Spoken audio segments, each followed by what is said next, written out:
ज्ञान गंगा गीता दर्शन। पूर्व प्रसंग में आप श्रवण कर रहे थे, भगवान का आश्रय लेकर यत्न करने वालों को ब्रह्म प्राप्ति। बड़ा सुंदर है।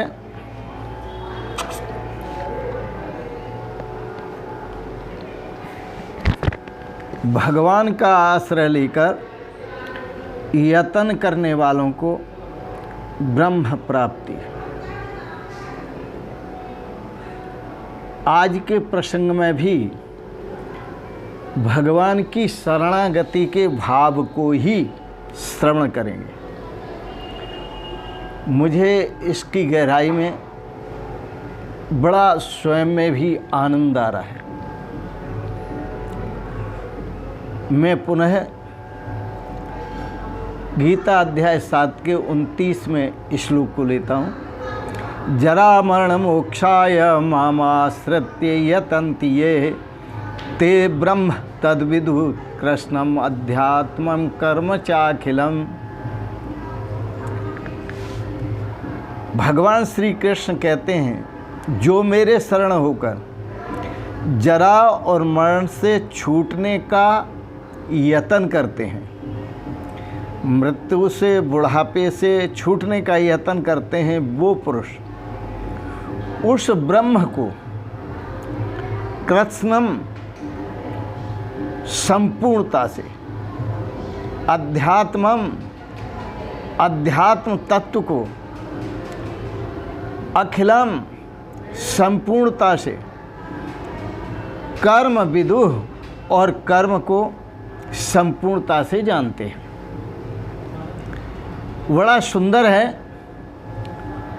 इस विचार को आप श्रवण करेंगे। क्या अर्थ है शरण का, क्या अर्थ है शरणागति का, इसको गहराई से सोचें। और इसके लिए आपको एक प्रयोग करना पड़ेगा। आप एक सुंदर आसन भी न बिछाएं, जैसे हैं वैसे अपने कमरे में ज़मीन पर लेट जाएं और ज़मीन पर लेट करके शरीर को ज्यों का त्यों छोड़ दें। और छोड़ ऐसे दें, यह समझकर कि मैं उस परमात्मा की गोद में लेटा हूँ, मैं उस परमात्मा के शरणागत हूँ, मैंने उसे पूरी तरह अपने आप को सौंप दिया। अब मैं नहीं हूँ, परमात्मा ही है और कुछ इसके अतिरिक्त मैं नहीं जानता। मैं जानने के लिए भी बचा नहीं। आप ध्यान की प्रक्रिया अपनाएं। जैसे एक छोटा बच्चा अपनी माँ की गोद में अपने को छोड़ देता है और सुख की नींद सोता है, निश्चिंत। न उसके अंदर मैं है, न उसके अंदर कोई खतरा है, न किसी प्रकार की उसे चिंता है। बिल्कुल निश्चिंत हो जाता है, खतरा से बाहर हो जाता है और सुख की नींद सोता है, क्योंकि संभालने वाली माँ है। इसी प्रकार लेट करके जब हम परमात्मा की गोद में अपने को छोड़ देते हैं, और जब छोड़ देते हैं, पूरी तरह छोड़ देते हैं, तो आपके जीवन में बड़े आश्चर्यजनक घटना घटेंगी। और घटना क्या घटेगी? आपको लगेगा कि मैं था ही नहीं, केवल परमात्मा ही था। मैं परमात्मा के अनंत आनंद में डूबा हुआ था। मुझे मेरा कुछ पता ही नहीं था। मैं हूँ भी ये भी पता नहीं था। तो इस प्रकार से जब आप साधना करेंगे, और साधना कम से कम आपको अनुभव जो होगा 3 सप्ताह साधना करने पर अनुभव होने लगेगा, और आप उस परमात्मा के शरणागत होने लगेंगे, परमात्मा की गहराई में, उसके अनंत आनंद के सागर में डूबने लगेंगे। आप थोड़ा करके देखें, आप ये विधियां अपना के देखें, और आपको लगेगा कि अब मैं नहीं हूँ। तो परमात्मा की शरण जाना, उस शरण जाने का अर्थ है कि मैं का खो जाना, केवल परमात्मा का ही रह जाना। वासुदेवम इदम सर्वम, यह सब कुछ वासुदेव ही वासुदेव है। वासुदेव से अतिरिक्त तो और कुछ नहीं है। मैंने एक चर्चा सुनी है कि विदेश में, इंडोनेशिया में,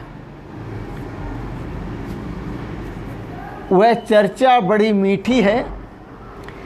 इस साधना को उन्होंने शब्द दिया है ओपनिंग। जब वहाँ साधना कराते हैं ज़मीन पर लिटा करके, और ये महसूस करते हैं कि मैं हूँ नहीं, आपको पता भी नहीं चलेगा। यह शरीर पृथ्वी तत्व से बना है, यह पृथ्वी के साथ एक हो जाएगा। साधना की गहनता में आप परमात्मा के साथ एक हो जाएंगे, और आपको शरीर का बिल्कुल भान नहीं रहेगा। आपको मैं का, जो मैं है, एक प्रपंचिक मैं है, उस मैं का भी भान नहीं रहेगा। आपको मरने का भी भान नहीं रहेगा, आपको जन्मने का भी भान नहीं रहेगा। किसी प्रकार का भाव आपके अंदर नहीं रहेगा। वहाँ इस मैं के सारे भाव समाप्त हो जाते हैं, क्योंकि उस अवस्था में पूरी तरह समर्पण हो जाता है। हमारे यहाँ भगवान श्री कृष्ण कहते हैं शरण, सरेंडरिंग, अपने को परमात्मा के हवाले करना, अपने को परमात्मा के शरणागत करना, अपने को परमात्मा को सौंप देना, पूरी तरह सौंप देना। और विदेश में कहते हैं ओपनिंग। यह ओपनिंग का जो अनुभव है वो तभी होगा जब आप न रहेंगे, जब मैं न रहेगा। जब तक मैं रहेगा तब तक ओपनिंग का अनुभव नहीं होगा।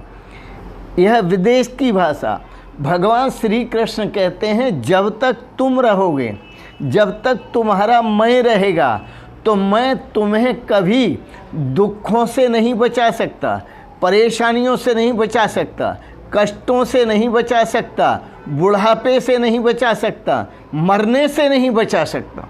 मैं कहीं भी तुम्हारी रक्षा नहीं कर सकता, क्योंकि तुम हो, और तुम मैं, जो तुम्हारा मैं है वो मिथ्या मैं खड़ा हुआ है। इसलिए वो मिथ्या मैं संसार के मिथ्या दुखों से पीड़ित है। आप सत्य की तरफ आएं, अपने सत्य तत्व को पहचानें और परमात्मा तत्व को पहचानें। तो बुद्ध भगवान भी कहते हैं, बुद्ध भगवान ने एक शब्द दिया समाज को, बहुत सुंदर शब्द दिया, आपो दीपो भव। आप स्वयं अपने दीप बनो, आप स्वयं अपने प्रकाश बनो, आप स्वयं अपने परमात्मा बनो। आपो दीपो भव, ये भगवान बुद्ध कहते हैं कि आप अपने प्रकाश स्वयं बनो, आप स्वयं प्रकाश स्वरूप। यह बनना क्या है? आप स्वयं प्रकाश स्वरूप हैं, अपने स्वरूप को पहचानो। तो इसलिए बुद्ध भगवान कहते हैं आपो दीपो भव, आप दीपो भव, आप दीपो भव। आप अपने आप स्वयं, आप परमात्मा, वह स्वरूप आप स्वयं बनो। तो अपने प्रकाश स्वयं बनो आप। बड़ा सुंदर है, यह बुद्ध भगवान ने स्वयं कहा। लोग कहते हैं सुनने को आया है, सुनने को मिला है। लोग कहते हैं कि बुद्ध भगवान ने एक वाक्य दिया था, बुद्धम शरणम गच्छामि। भाषा अलग हो सकती है, उनके नाम अलग हो सकते हैं, पर सिद्धांत एक ही है। भगवान श्री कृष्ण कहते हैं कि मेरी शरण हो। भगवान श्री कृष्ण ने कहा माम आश्रित्य, मेरा आश्रय ले, मेरी शरण ले। और वहाँ कहते हैं बुद्धम शरणम गच्छामि, बुद्ध भगवान की शरण। जो भक्त हैं उनके, वो सब कहते हैं बुद्धम शरणम गच्छामि, बुद्धम शरणम गच्छामि। मैं बुद्ध भगवान की शरण लेता हूँ। याद रखना कि जब तक वह भक्त बुद्ध भगवान की शरण नहीं लेंगे तब तक आप दीपो भव, वो स्वयं प्रकाश नहीं हो सकेंगे। इसी प्रकार भगवान श्री कृष्ण कहते हैं कि मेरी शरण लो, माम आश्रित्य यतन्ति, ये मेरा आश्रय लेकर के यतन करो। भगवान श्री कृष्ण कहते हैं मेरा आश्रय लेकर के यतन करो, आपो दीपो भव, जो आप स्वयं प्रकाश बन सको, जो आप स्वयं प्रकाश स्वरूप बन सको। मेरा आश्रय लेकर के, मेरी शरण लेकर के यतन करो, क्योंकि जो मेरी शरण लेकर के यतन करते हैं ते तद ब्रह्म विदुः, वह उस संपूर्ण ब्रह्म को जान लेते हैं। ते कृष्णम अध्यात्मम विदुः, वो संपूर्ण अध्यात्म को जान लेते हैं। ते कर्म चा अखिलम विदुः, वो संपूर्ण कर्म को जान लेते हैं। क्या बात है, बड़ा आनंद है, बड़ी मस्ती है।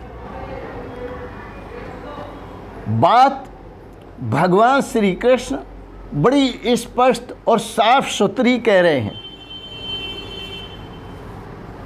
यह बड़े आनंद की बात है। तो भगवान श्री कृष्ण कहते हैं, भगवान बुद्ध ने कहा आप दीपो भव, और भगवान श्री कृष्ण कहते हैं याद रखना, जब तक व्यक्ति के अंदर अहंकार है तब तक वह आप स्वयं अपना प्रकाश नहीं बन सकता। महावीर भगवान जो हुए जैन धर्म प्रवर्तक, उन्होंने भी कहा, उन्होंने कहा आप दीपो भव। मैं इस बात से सहमत हूँ, आपको किसी की शरण जाने की ज़रूरत नहीं है।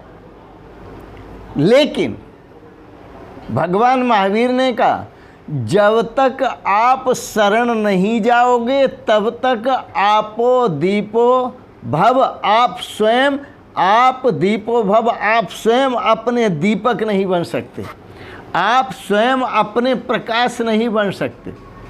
युवक के अंदर अहंकार होता है और अहंकार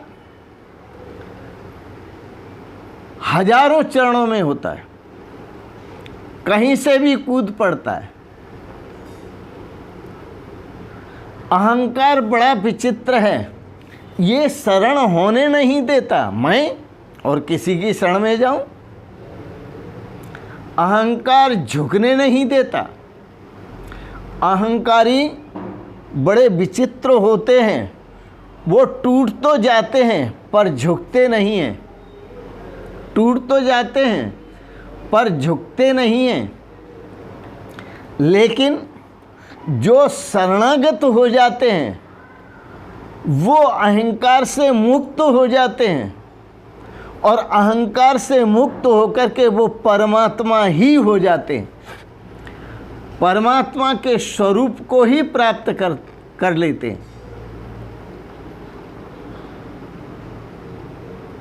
इसलिए भगवान श्री कृष्ण सावधान करते हैं, माम आश्रित यतन्ति, मेरा आश्रय लेकर के जो यतन करते हैं। अगला श्लोक 30वां, यह 7वें अध्याय का 30वां श्लोक अंतिम श्लोक है 7वें अध्याय का।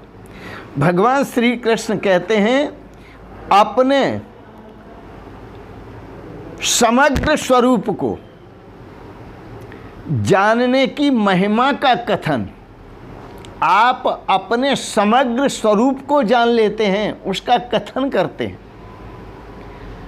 साधिभूतादिदैवं मां साधि यज्ञं च ये विदु प्रयाण काले पी च तम च मां ते विदुर्युक्त चेतसाः। भगवान श्री कृष्ण कहते हैं जो पुरुष, ये जो पुरुष साधि भूतादिदैवम अधिभूत और अधिदेव के सहित, अधिभूत और अधिदेव के सहित तथा अधियज्ञ के सहित सबका स्वरूप जो मुझे अंत काल में जानते हैं, सबका स्वरूप जो मुझे अंत काल में भी जानते हैं, वे युक्त चित्त वाले, वो मेरे स्वरूप के साथ एक हुए, ब्रह्म आत्मैक्य भाव में स्थित हुए, युक्त चित्त वाले, युक्त चेतसः, युक्त चित्त वाले पुरुष मुझे ही जानते हैं, अर्थात मुझे प्राप्त हो जाते हैं, मुझे प्राप्त हो जाते हैं। कितनी सुंदर बात है। तो जो मेरी शरण होकर के, पूरी तरह से मेरी शरण होकर के जो मुझे जानते हैं, वह संपूर्ण ब्रह्म को जान लेते हैं, वह संपूर्ण अध्यात्म को जान लेते हैं, संपूर्ण कर्म को जान लेते हैं और संपूर्ण अधिभूत को जान लेते हैं, संपूर्ण अधिदैव को जान लेते हैं और संपूर्ण अधियज्ञ को जान लेते हैं। प्रयाण काले पी च, फिर उनका शरीर जब छूटता है तो वह माम ते विदुर युक्त चेतसः, वो मेरे से युक्त होकर ही शरीर से मुक्त हो जाते हैं। मेरे से युक्त होकर, मेरे स्वरूप के साथ एक होकर शरीर से मुक्त हो जाते हैं। उनको किसी प्रकार का मृत्यु का भय, वृद्धावस्था का भय नहीं रहता। इसके साथ ही ओम तत्सत्ति श्रीमद् भगवद गीता सुपनिषत्सु ब्रह्म विद्यायाम योग शास्त्रे श्री कृष्णार्जुन संवादे ज्ञान विज्ञान योगो नाम सप्तमो अध्याय। सप्तम अध्याय समाप्त होता है, पूर्ण होता है। हरिओम तत्सत, हरिओम तत्सत। आज के प्रसंग में जो आपने विचारों को श्रवण किया, गीता दर्शन पर दार्शनिक विचारों को, उनके लिए मैं बहुत बहुत अनुग्रहित हूँ और आप सबका हृदय से वंदन अभिनंदन करता हूँ। सभी को सादर प्रणाम करता हूँ। आपको अच्छे लगे विचार, इनको सब्सक्राइब करें, लाइक करें, शेयर करें और अंत में प्रणाम करते हुए ओम शिवोहम शिवोहम शिवोहम।